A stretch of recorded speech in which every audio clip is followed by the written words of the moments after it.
Judgment in the Nkandla matter. Let's now cross live to our reporter on the scene, Aldrin Sampear. Aldrin, a very good morning to you and welcome.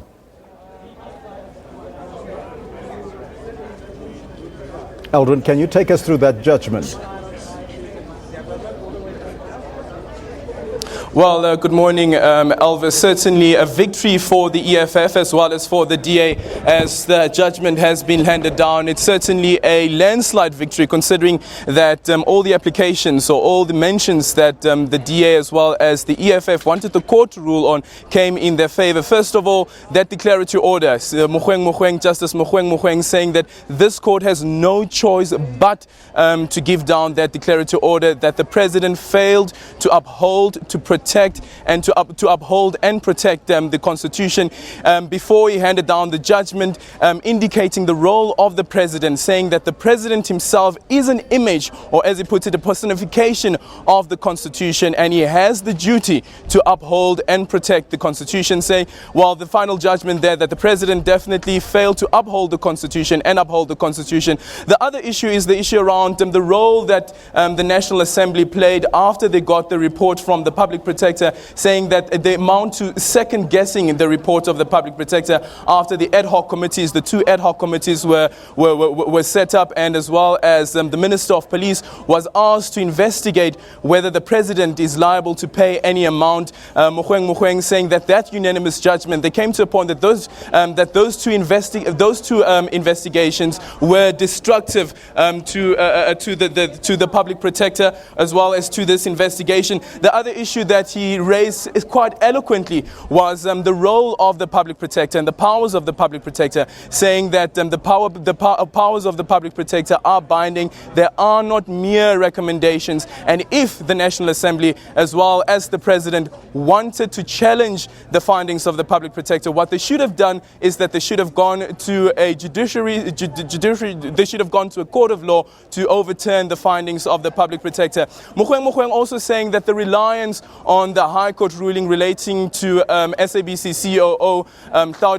where that court found that the Public Protector's findings are not binding, saying that the powers of the Public Protector are not binding, saying that even that mere reliance on the powers of the Public Protector does not amount, or rather amounts to acting illegal, and that is the illegality of the conduct of the President as well as the National Assembly. We are now hearing reaction from different opposition parties that are here, and just listening into what the DA was saying early on is that this definitely does lay the grounds for an impeachment against the President. Where to from here, Aldrin? Eldrin, where to from here? Well, we'll have to wait from the DA to indicate what they will do. We know that the EFF has indicated that they will be giving a press briefing later on at around about 12 o'clock midday to indicate what they will be doing going forward, as well as the Public Protector. The Public Protector will give a briefing as well, indicating or responding rather to this ruling. Well, right now I'm joined by the leader of the DA, Mmusi Maimane. Thank you so much for joining us. What do you guys make of this ruling? It's a significant day for South Africa. The Constitutional Court has upheld what we've always wanted for, that the powers of the Public Protector be upheld, that ultimately President Zuma acted unlawfully, and more critically, that the National Assembly in its processing of accountability failed in its obligation. And therefore, we today take the judgment today and we say President Zuma and the ANC that in fact President Zuma must be removed from office. He has failed to defend the Constitution of the Republic. We filed a motion to impeach President Zuma today. We believe those are deliberate actions must be taken, and that without fail what will take place from henceforth is that Parliament must fulfill its constitutional obligation, and that at the elections South Africans must come out and say it can't just be President Zuma. It was the actions of the ANC collectively with the Speaker, the members of that ad hoc committee who seem to rubber stamp the report, that in fact it was grand capture by the ANC, and they must vote out this government because we need a constitution that's functional and a country that will take us forward. Well, I guess that other double whammy that you have here is that you have this constitutional judgment that speaks about the unlawful conduct of the National Assembly with regards to investigating the Nkandla matter, or rather holding the president to account. But you also have this court speaking around the separation separation of powers when it comes to the powers of the National Assembly, saying that the limits, or rather saying that this court does not have, it's not limitless when it comes to impeaching a president. That's a decision that the National Assembly should be taking. But then, of course, there's much more reliance on politically getting that 2/3 majority to have the president impeached or have the president removed. This then says to the people of South Africa, what is the ANC's job? If the ANC ignores the Constitution, ignores the fact that the National Assembly acted in a way that doesn't protect it, it doesn't protect the public protector and the institutions given for by the Constitution. This is an ANC reduced to forgetting about the people of South Africa, but rather protecting President Zuma. And I think we will fight this battle all the way to the end, because it's not about us, it's about the people of this country. They can come out and vote out the ANC, but believe you me, Zuma will account for the actions he's taken here. And certainly the Constitutional Court has already opened up a way for us to hold him accountable in this regard. Final question, also ruling with regards to how, when the president should be paying back the money and who should determine that amount. We heard now Treasury should be involved in determining that amount. And as the judgment says, it says only those features that have been stipulated in the Public Protector's report, meaning that it can't go beyond that.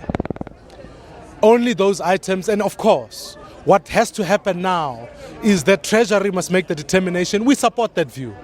But it doesn't take away from the fact that Zuma violated our constitution.